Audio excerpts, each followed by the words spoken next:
स्वागत है आपका हमारे यूट्यूब चैनल पर। अगर आप नए हैं तो प्लीज़ सब्सक्राइब कीजिए। ठीक है, तो आज हमारा टॉपिक है overview of cell injury.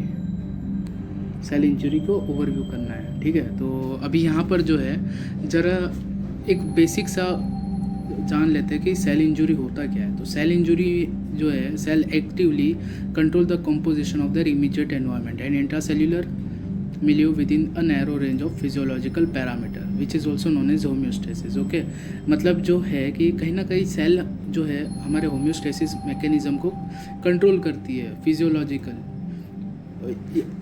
Internal और एक्सटर्नल दोनों तरीके से। ठीक है, तो अगर कुछ स्ट्रेस अगर आता है, देखो इसके नीचे वाले लाइन में, इस वाले पैराग्राफ में, अंडर फिजियोलॉजिकल स्ट्रेस और pathological stimuli cells can undergo adaptation to achieve a new steady state that would be compatible with their viability in the new environment. यानी अगर कोई स्ट्रेस हो या फिर कोई पैथोलॉजिकल स्टिमुलाई यानी कोई इंजरी हो गई हो, तो हमारा जो सेल है वो कुछ हद तक एडेप्टेशन कर लेता है।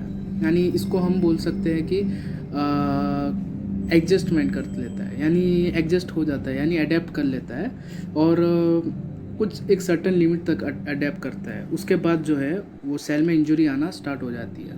ठीक है, तो अगर समझो कि एक सर्टन लिमिट तक अगर है सेल इंजरी तो अडेप्टेशन कॉज होगा, और अगर उससे ज़्यादा है तो वो रिवर्सिबल सेल इंजरी में कन्वर्ट हो जाएगा। रिवर्सिबल सेल इंजरी जो है वो फिर से मतलब रिवर्स हो सकता है, यानी वापस से अपने नॉर्मल स्टेट में जा सकता है।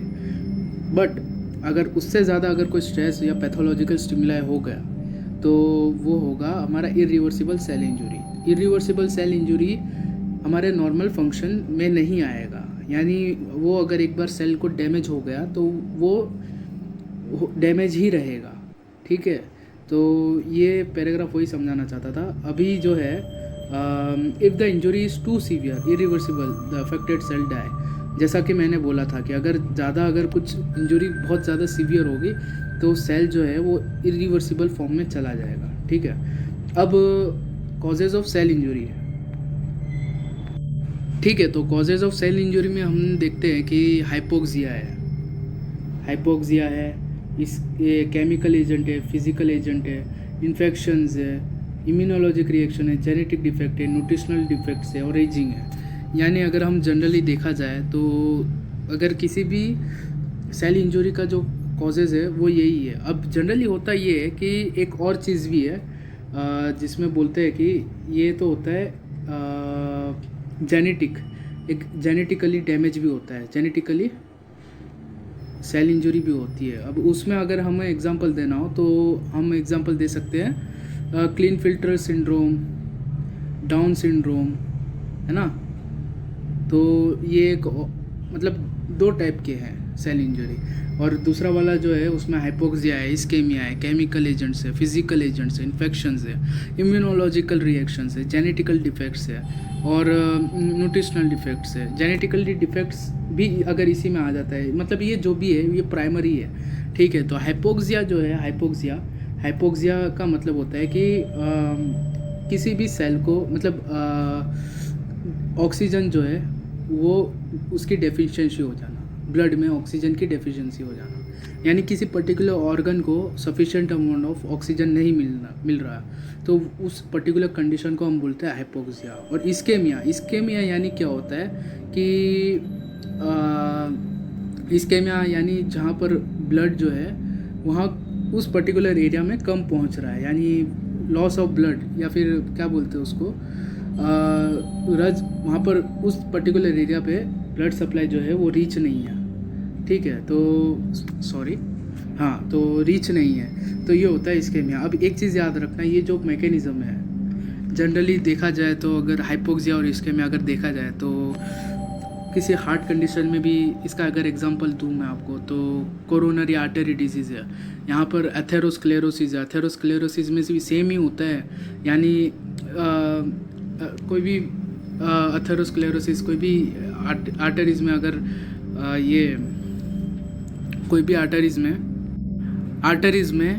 डिपोजिशन होता है या फिर वहाँ पर क्लॉट फॉर्म हो जाता है, तो उस पर्टिकुलर ऑर्गन को या फिर वहाँ से आगे जो ब्लड का सप्लाई है वो कम हो जाता है, तो उस पर्टिकुलर सिचुएशन में भी हाइपोक्सिया और इस्केमिया होता है, ठीक है। और केमिकल एजेंट्स बहुत ही ईजी है। केमिकल एजेंट्स जो है यानी किसी पर्टिकुलर ड्रग्स के वजह से होता है या फिर एनवायरनमेंट के वजह से होता है, ठीक है। जैसे कि मान लो कोई भी ड्रग्स, एग्जांपल है केमिकल इंजरी का,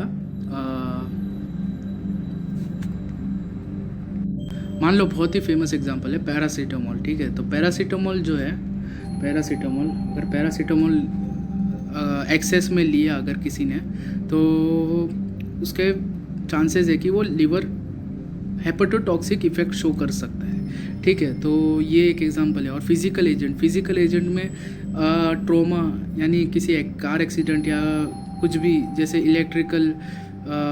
इलेक्ट्रिकल इंजरी हो गई या फिर जो कुछ भी है जो एक्सटर्नल से हो रहा है, कुछ पर्टिकुलर कंडीशंस में हो रहा है, वो हो गए फिज़िकल एजेंट्स में आ गए। और इन्फेक्शंस तो हम जानते ही है, जैसे कि टाइफॉइड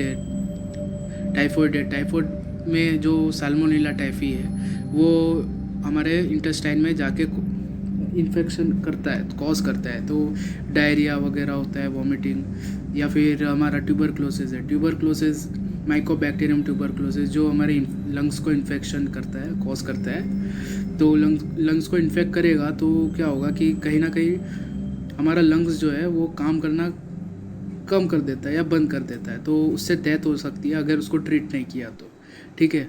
और इम्यूनोलॉजिकल रिएक्शंस यानी किसी पर्टिकुलर चीज़ में इम्यून का जो है वो बहुत रोल होता है यानी पर्सन में। जैसे कि अगर इम्यून सिस्टम अगर कम हो गया तो कोई भी माइक्रो ऑर्गेनिज्म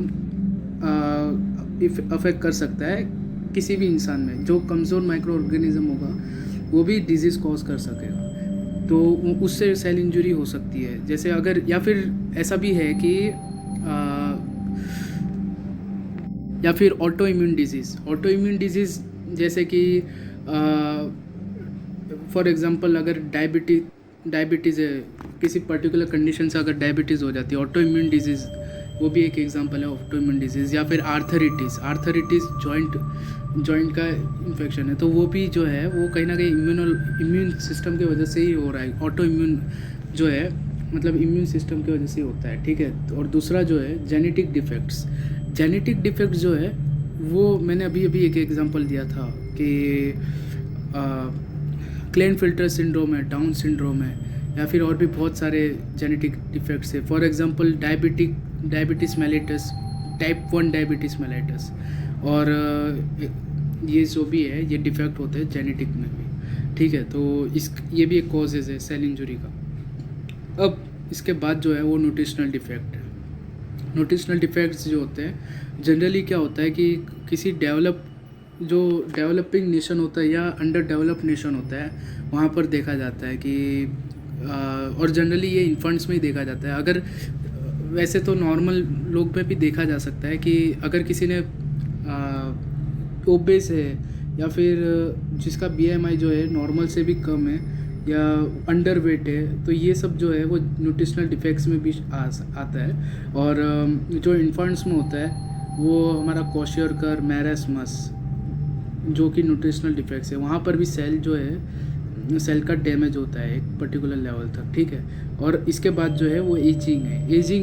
एजिंग में क्या होता है कि पर्टिकुलर ऑर्गन जो है अपना काम करना बंद कर देता है धीरे धीरे या स्लो हो जाता है, ठीक है। तो वहाँ पर एक सेल इंजरी होना चालू हो जाती है उस एरिया में, ओके। तो ये हमारा हो गया पार्ट 1, और इसके बाद वाला वीडियो में कुछ ही दिनों में अपलोड करूँगा। तो प्लीज़ अगर आप नए हैं तो हमारे चैनल को सब्सक्राइब कीजिए और लाइक कीजिए अगर आपको वीडियो अच्छा लगा हो। और अगर आपको कुछ सजेस्ट करना हो तो प्लीज़ कमेंट सेक्शन में आप हमें बोल सकते हैं। Thank you.